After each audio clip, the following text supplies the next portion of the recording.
नमस्ते सभी को, welcome to the sharing stories podcast. नमस्ते। इस चैनल पर हम किताबों पर चर्चा करते हैं और हाँ, ये कंटेंट plotsformovies.com द्वारा समर्थित है। अच्छा। ये एक AI सक्षम बुक ट्रेलर प्लेटफॉर्म है। मतलब आप किताब खरीदने से पहले उसका 1 मिनट का ट्रेलर देखकर उसे बेहतर समझ सकते हैं। ये तो बढ़िया है। मतलब आजकल इतनी किताबें हैं, समझने में आसानी होगी। बिल्कुल। और हम sharingstories.in पर एक खास अभियान भी चला रहे हैं, #PushingIndianAuthors। हाँ, मैंने सुना है इसके बारे में। अच्छी पहल है। कोशिश है भारतीय लेखकों की किताबों को सामने लाने की, और इसी सिलसिले में आज हमारे पास है बृजमोहन शर्मा जी की किताब एक टुकड़ा धूप का। एक टुकड़ा धूप का नाम ही कितना सुंदर है। है ना? तो आज हम इसी हिंदी कविता संग्रह पर थोड़ी गहराई से बात करेंगे। इसके विषय क्या हैं, स्टाइल कैसा है और लेखक के बारे में भी जानेंगे। हाँ, चलिए शुरू करते हैं। तो किताब का पूरा टाइटल है एक टुकड़ा धूप का, पोएम्स ऑफ रेजिलियंस। अब जैसे नाम से ही लग रहा है, ये हिंदी कविताओं का संग्रह है। हाँ। और जैसा पढ़ने में आया, काफी मार्मिक है, मतलब दिल पर असर करने वाला। हाँ, मार्मिक शब्द यहाँ बिल्कुल सही है। Bring your book to life with AI. Plotsformovies.com helps you create movie-like trailers for your book, allowing filmmakers to visualize your story just the way you imagined it while writing. Enhance the storytelling experience to a whole new level with realistic characters, immersive voiceovers, and cinematic sound effects. No more boring stock images or generic clips. Captivate your audience, spark curiosity, make readers and filmmakers eager to explore more. Plotsformovies.com, where your story becomes cinema. कविताएं सीधी दिल से बात करती सी लगती हैं। अच्छा। हाँ, मतलब ये आशा, प्रेम और जुझारूपन, रेजिलियंस जिसे कहते हैं, इन विषयों को उठाती हैं। पर ऐसे नहीं कि बस ऊपर ऊपर से। हाँ, कई बार ये विषय बड़े भारी या उपदेशात्मक लगते हैं। बिल्कुल, पर यहाँ ऐसा नहीं लगा। यहाँ ये भावनाएं बहुत रोजमर्रा की जिंदगी से जुड़ी हुई महसूस होती हैं। वो हिम्मत जो हम सब कभी ना कभी दिखाते हैं या ढूंढते हैं। तो मतलब आम इंसान की बात है। और अंदाज कैसा है? मैंने सुना कि शैली बहुत कोमल है लेकिन असरदार। ये थोड़ा अजीब नहीं लगता? कोमलता और ताकत एक साथ। हाँ, ये सुनने में विरोधाभासी लगता है, पर है बड़ा दिलचस्प। मुझे लगता है ना कि कोमल शैली इसलिए असरदार होती है क्योंकि वो आप पर हावी नहीं होती। वो आपको सोचने पर, महसूस करने पर मजबूर करती है, बिना किसी दबाव के। अच्छा, जैसे कोई धीरे से अपनी बात कह रहा हो। बिल्कुल। और शर्मा जी ने क्या किया है, उन्होंने बहुत ही सरल रोजमर्रा के सिंबल्स, प्रतीकों का इस्तेमाल किया है। जैसे धूप का टुकड़ा ही ले लीजिए, या हवा का झोंका, एक मुस्कान। ये कोई ऐसी चीजें नहीं है जो बहुत असाधारण हो। हाँ, ये तो रोज की चीज है, हम ध्यान भी नहीं देते शायद। सही कहा। और यही तो कमाल है। कवि इन्हीं साधारण चीजों को पकड़कर उनमें एक गहरा अर्थ भर देते हैं। अब धूप का टुकड़ा सुनने में कितना छोटा सा लगता है ना? हाँ, बस जरा सी रोशनी। पर कविता में वो शायद उम्मीद बन जाता है, या मुश्किल वक्त में मिली थोड़ी सी राहत, या किसी की याद। हवा का झोंका शायद बदलाव की आहट या कोई पुरानी याद। मुस्कान वो सिर्फ होठों की हरकत नहीं, शायद मुश्किल में भी जीने का जज्बा। मतलब ये सादगी पाठक को खुद निकालने का मौका देती है। हाँ, ये ऊपर से थोपा हुआ ज्ञान नहीं है। आप पढ़ते हैं और ये प्रतीक आपकी अपनी जिंदगी के अनुभवों से जुड़ जाते हैं। सही बात है। तभी शायद ये कविताएं मानवीय सहन शक्ति का एक तरह का शांत जश्न लगती हैं। बड़ी बड़ी वीरता की कहानियां नहीं, बल्कि आम इंसान की रोज की हिम्मत। बिल्कुल, ये शांत ताकत वाली बात आपने बहुत अच्छी कही। रेजिलियंस का मतलब हमेशा चीखना चिल्लाना नहीं होता ना। हाँ। कई बार वो चुपचाप सह जाना होता है, गिरकर फिर उठ जाना होता है, उम्मीद ना छोड़ना होता है। शायद इन कविताओं में यही वाली हिम्मत दिखती है। और वो रोशनी और गर्मी वाले प्रतीक, वो बार बार आते हैं। हाँ, धूप का टुकड़ा तो शीर्षक में ही है, जैसे अंधेरे में कोई भरोसा दिला रहा हो कि रोशनी है कहीं। बिल्कुल। और मुझे लगता है ये शर्मा जी का मुख्य संदेश भी है कि चाहे कितना भी अंधेरा क्यों ना हो, उम्मीद की वो छोटी सी किरण, धूप का वो नन्हा सा टुकड़ा, वो भी बहुत कुछ बदल सकता है। कम से कम आपका नजरिया तो बदल ही सकता है। ये तो बहुत ही पॉजिटिव सोच है।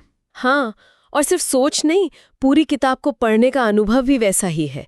एक सुकून मिलता है, एक शांति सी महसूस होती है। भाषा इतनी नाजुक, भावना इतनी सच्ची, और सबके पीछे एक उम्मीद। जैसे किसी ठंडी सुबह में गरम चाय मिल जाए। हाँ, कुछ वैसा ही, मुश्किल वक्त में हौसला देने वाली बात। पर ये कोई कच्चा आशावाद नहीं है, मतलब जीवन की सच्चाइयों को देखते हुए भी उम्मीद रखना। तो ये तो हुई कविताओं की बात, उनका एहसास।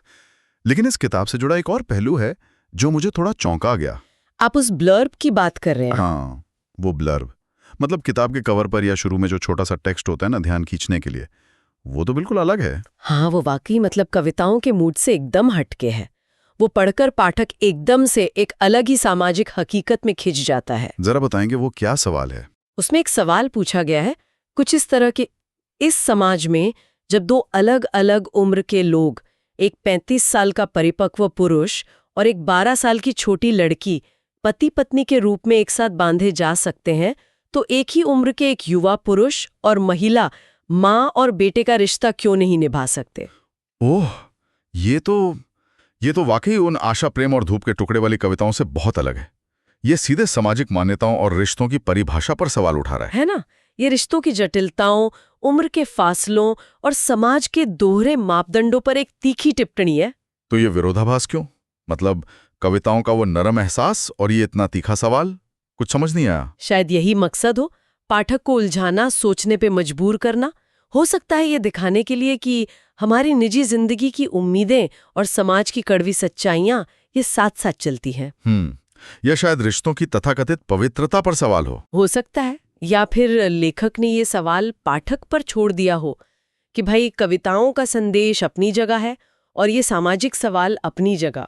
अब तुम सोचो इनके बीच क्या रिश्ता है। हम यहाँ कोई अंदाजा नहीं लगा रहे, पर ये दिलचस्प जरूर है। हाँ, ये किताब को एक और क्या कहते हैं, परत देता है। ये सिर्फ व्यक्तिगत भावनाओं की बात नहीं रह जाती फिर। खैर, अब जरा लेखक के बारे में भी बात कर लें। बृजमोहन शर्मा जी। हाँ, जरूर। उनकी पृष्ठभूमि जानकर शायद किताब को समझने में और मदद मिले। पता चला है कि शर्मा जी का लिखने का शौक पुराना है।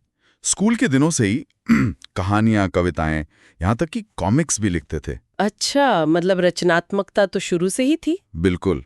लेकिन जो बात हैरान करती है वो है उनकी पढ़ाई और पेशा। वो क्या है? उन्होंने कॉमर्स में ग्रेजुएशन किया है और वो the institute of cost and management accountants of India और the institute of company secretaries of India दोनों के फेलो सदस्य हैं। अरे, मतलब कॉस्ट अकाउंटेंट और कंपनी सेक्रेटरी, ये तो फाइनेंस और कॉर्पोरेट लॉ की दुनिया हो गई। हाँ, बिल्कुल।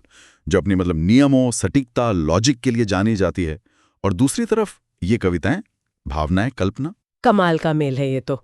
एक तरफ नंबर, नियम, कानून, दूसरी तरफ शब्द, एहसास, धूप के टुकड़े। है ना? आपको क्या लगता है इस दोहरी पृष्ठभूमि का असर उनकी लेखनी पर पड़ता होगा? सोचना दिलचस्प है। हो सकता है उनके पेशे का अनुशासन, वो कहते हैं ना, एक तरह की स्पष्टता देता हो उनकी रचनात्मकता को भी। शायद इसीलिए वो सरल प्रतीकों से भी गहरी बात कह पाते हैं। एक कसावट होती होगी। ये हो सकता है। या फिर ये भी हो सकता है कि लिखना उनके लिए उस लॉजिकल दुनिया से एक तरह का एस्केप हो, एक संतुलन बनाने का तरीका, अपनी भावनाओं को बाहर निकालने का जरिया। हाँ, ये भी मुमकिन है। पर यह दिखाता है कि इंसान कितना बहुआयामी हो सकता है। ये धारणा टूटती है कि अगर कोई फाइनेंस में है तो वो कलात्मक नहीं हो सकता। बिल्कुल। और शायद यही अनुभव, जीवन के इतने अलग पहलुओं को देखना, जीना, उनकी कविताओं को वो गहराई देता है जिसकी हम बात कर रहे थे। वो सिर्फ कल्पना नहीं लगती, उनमें जीवन का अनुभव झलकता है। तो अगर हम इस पूरी बातचीत को समेटें तो एक टुकड़ा धूप का को आप कैसे बयान करेंगे? मेरे ख्याल से ये एक ऐसी किताब है जो अपनी सादगी में बहुत गहरी है। ये उम्मीद देती है, मुश्किल वक्त में सहारा बनती है, पर बिना शोर मचाए, बहुत नरमी से रोज की चीजों में छुपी ताकत दिखाती है। भाषा नाजुक, एहसास सच्चा और सोच आशावादी। बिल्कुल। लेकिन वो ब्लर्ब वाला सवाल, वो एक कांटे की तरह थोड़ा चुभता भी है।